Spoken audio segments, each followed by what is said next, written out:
श्री सीताराम शिखावस्थी के चैनल में आप सबका स्वागत है। आज हम अपने वीडियो में धनतेरस के विषय में बताएंगे।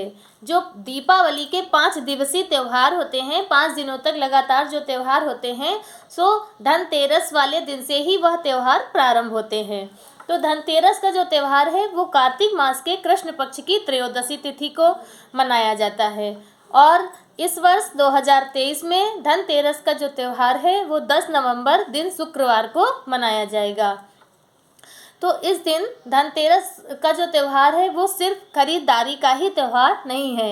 ऐसा नहीं है कि हमने सिर्फ अच्छे गहने या बर्तन वगैरह ले लिया, खरीदारी कर ली और त्यौहार हो गया। ऐसा बिल्कुल नहीं है। खरीदारी भी करनी होती है और पूजा पाठ भी होता है, जिसका हमें अलग से उसका दुगना लाभ प्राप्त होता है और जो विधान है वो भी हमारा पूर्ण होता है। तो धनतेरस वाले दिन हमें किसकी पूजा अर्चना करनी चाहिए? तो धनतेरस के जो त्यौहार है, कहते हैं कि समुद्र मंथन के दौरान धन्वंतरी भगवान का अवतरण त्रयोदशी तिथि वाले दिन ही यानी धनतेरस वाले दिन ही होता है उनका जन्म। तो इसलिए और धन्वंतरी भगवान जो है वो देवताओं के वैद्य कहे गए हैं, डॉक्टर कहे गए हैं। इसलिए धन्वंतरी भगवान की पूजा अर्चना धनतेरस वाले दिन करनी चाहिए और उनसे अपने परिवार के सभी सदस्यों की निरोगी काया, स्वस्थ शरीर की प्रार्थना करनी चाहिए। और भगवान कुबेर की पूजा अर्चना की जाती है। भगवान कुबेर हमारे धन धान्य और भंडार भरते हैं। तो धनतेरस वाले दिन इन दोनों जो देवताओं की पूजा अर्चना होती है, धन्वंतरी भगवान और कुबेर भगवान। तो उनकी पूजा अर्चना हमें कैसे करनी है? सबसे पहले आप सुबह या पहले से धन्वंतरी भगवान का चित्र या मूर्ति दोनों मिलती हैं, आप बाज़ार से ले आइए। धन्वंतरी भगवान की और कुबेर भगवान की पूजा सायंकाल प्रदोष काल में होगी। अपने घर पे एक मंदिर में ही एक जगह साफ जगह कर लीजिए और एक चौकी रखिए, उस पे लाल रंग का कपड़ा बिछाइए और उसी पर धन्वंतरी भगवान और कुबेर भगवान दोनों को स्थापित कीजिए। उसके बाद उनकी पूजा अर्चना करनी है।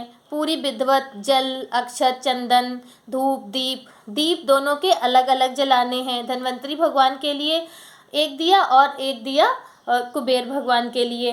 दोनों की पूजा अर्चना करने के बाद फिर उनका मंत्र जाप करेंगे। धन्वंतरी भगवान का मंत्र है ओम धन्वंतरये नमः। ओम धन्वंतरये नमः, ये धन्वंतरी भगवान का मंत्र है जिसे आपको 108 बार कम से कम जाप करना है। और कुबेर जी भगवान, उनका मंत्र है ओम ह्रीं कुबेराय नमः। ओम ह्रीं कुबेराय नमः, यह कुबेर भगवान का मंत्र है जिसे आपको 108 बार जाप करना है। उसके बाद उनकी पूजा अर्चना कीजिए। और खरीदारी के विषय में, जो खरीदारी होती है, तो कहते हैं कि धन्वंतरी भगवान अमृत का, सोने का कलश अमृत से भरा हुआ लेकर उनका जन्म हुआ था, अवतरण हुआ था। इसलिए इस दिन खरीदारी यानी कि पात्र लाने का विधान है, जो कि अब बदलते बदलते बर्तनों में परिवर्तित हो गया है कि लोग कुछ भी बर्तन खरीदने लगे हैं। और ऐसा नहीं है। विधान है कि आप वो पात्र लें जिसमें जल भरा जा सके। याद रखिएगा, वैसा ही इस बार आप धनतेरस में वैसा ही पात्र लाइए जिसमें आप जल भर सकते हो सके तो तांबा या पीतल लाइए, और अगर नहीं तब आप स्टील का बर्तन लाइए, लेकिन पात्र वही होना चाहिए जिसमें जल भर के रखा जा सके।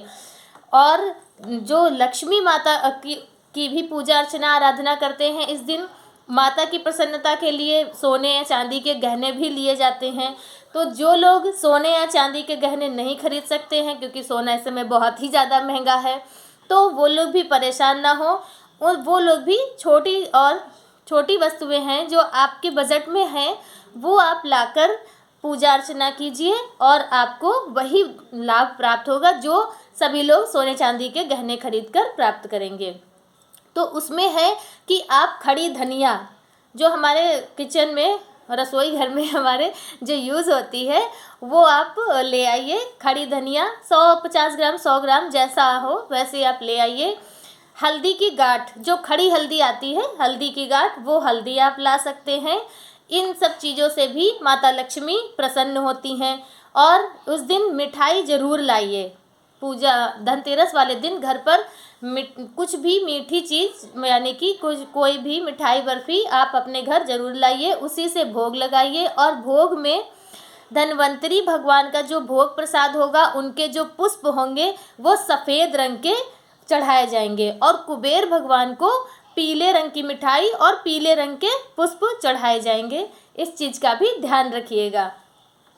और माता लक्ष्मी को भी सफ़ेद मतलब सफ़ेद मिठाई या पीली मिठाई, दोनों आप माता लक्ष्मी को भी उनका भोग लगाइए। और सभी लोग पूरे हर्षोल्लास के साथ में और सभी अपने पारिवारिक जनों के साथ में धन्वंतरी भगवान की, कुबेर भगवान की पूजा अर्चना कीजिए और उनसे आशीर्वाद प्राप्त कीजिए, स्वस्थ शरीर की कामना कीजिए। और कुबेर भगवान को से प्रार्थना कीजिए कि आपके घर के धन धान्य से आपके घर को पूर्ण करें, सुख संपदा संपन्नता लाएं। और एक बात ध्यान देने वाली ये है कि जो भी पात्र, जो भी सामान आप लोग धनतेरस वाले दिन लाएंगे, उसे आप धनतेरस वाले दिन लाकर जहाँ पर आप धन्वंतरी भगवान और कुबेर भगवान की पूजा अर्चना करेंगे, वहीं पर उन्हें रख दीजिएगा, उन्हें यूज़ ना कीजिएगा। दीपावली वाले दिन जब आप पूजा अर्चना माता लक्ष्मी और गणेश भगवान की पूजा अर्चना करेंगे, तब आप उन्हीं बर्तनों को प्रयोग कीजिए। और उसके बाद फिर प्रतिपदा या दूज, उसके बाद मतलब दीपावली की पूजा के बाद ही उन बर्तनों का प्रयोग करना चाहिए, उसके पहले उनका प्रयोग नहीं करना चाहिए। उन्हें आप वहीं पर रखा रहने दें। फिर दीपावली के बाद जो आपके धन्वंतरी भगवान हैं, उन्हें आप अपने पूजा मंदिर में विराजमान कर लीजिए। जहाँ भी हो वहाँ पे आप उन्हें स्थापित कर लीजिए, उनकी रोज़ पूजा अर्चना कीजिए। और जो कुबेर भगवान हैं, उन्हें आप अपने लॉकर में या जहाँ आप मतलब आपकी तिजोरी हो, जो हो, वहाँ पर आप उन्हें कुबेर भगवान को विराजमान कराइए। और माता लक्ष्मी से प्रार्थना कीजिए कि स्थिर रूप से माता लक्ष्मी नारायण भगवान के साथ, गणेश भगवान के साथ आप सबके घरों पर आए। उनका स्वागत है माता का। कुबेर भगवान आपके घर के खूब धन धान्य से आपके घर को पूर्ण करें, और धन्वंतरी भगवान सबको स्वस्थ रखें। और इन्हीं सब मंगल कामनाओं के साथ में आज का वीडियो मेरा बस इतना ही। अगर आपको मेरा वीडियो अच्छा लगता है, आपको कुछ भी थोड़ी भी जानकारी प्राप्त होती है, तो आप मेरे वीडियो को लाइक ज़रूर कीजिए और शेयर भी कीजिए वीडियो को, ताकि और लोग भी ये पूजा अर्चना जान सकें और उसका अधिक से अधिक लाभ उठाएं। और आप सब भी पूजा अर्चना ज़रूर कीजिए धन्वंतरी भगवान की, कुबेर भगवान की।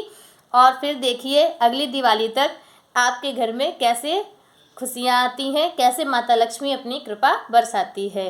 और इन्हीं सब मंगल कामनाओं के साथ में श्री सीताराम।